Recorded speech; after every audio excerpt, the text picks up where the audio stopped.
இந்தியாவின் பரந்த வரைபடத்தில் ஒரு மாநிலம் மட்டும் வரலாற்றையும் அறிவியலையும் கலாசாரத்தையும் ஒரே மூச்சில் பேச வைக்கும் சக்தி கொண்டது. அதை நீங்கள் கண்டறியப் போகிறீர்கள். இது சாதாரண பயணமல்ல, இது தமிழ்நாடு. 1000 ஆண்டுகளுக்கு முன் உலகம் இன்னும் இருளில் தவித்த காலத்தில் தமிழ்நாடு அறிவின் ஒளிக்கோபுரமாக இருந்தது.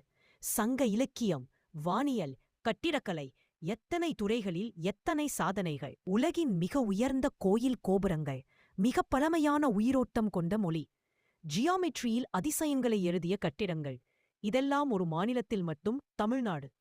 காலம் பழையதை சாட்சியாக வைத்தது. ஆனால் இன்றைய தமிழ்நாடு இன்னும் வேகமாக ஓடுகிறது. இந்தியாவின் மிகப்பெரிய தொழில்நுட்ப முதலீடுகள், மிக நிலையான மின்னுற்பத்தி, உயர்ந்த கல்வித்தரம், இதெல்லாம் யாருடைய பையிலும் அல்ல, தமிழ்நாடின் தையில்தான். ஒரு குழந்தையின் கனவில் ஒளி காணும் நேரத்தில் சூரிய மின் நிலையங்கள் உயர்கின்றன. ஒரு மாணவன் உறக்கம் அளவில் ஐடி நிறுவனங்கள் வளர்கின்றன. ஆனால் தமிழ்நாட்டின் உண்மையான பெருமை அதன் கலைகளும் தொழில்களும் மட்டுமல்ல, அதன் மக்கள். தொழிலை நேசிக்கும் மக்கள், கல்வியை மதிக்கும் மக்கள், அமைதியைத் தேர்வு செய்து முன்னேற்றத்தை நோக்கி நடக்கும் மக்கள். இதுதான் தமிழ்நாட்டின் வலிமை. இன்றைய தலைமுறையின் உழைப்பும் கைகோர்த்து வளர்த்த மாநிலம். இதுவே தமிழ்நாடு.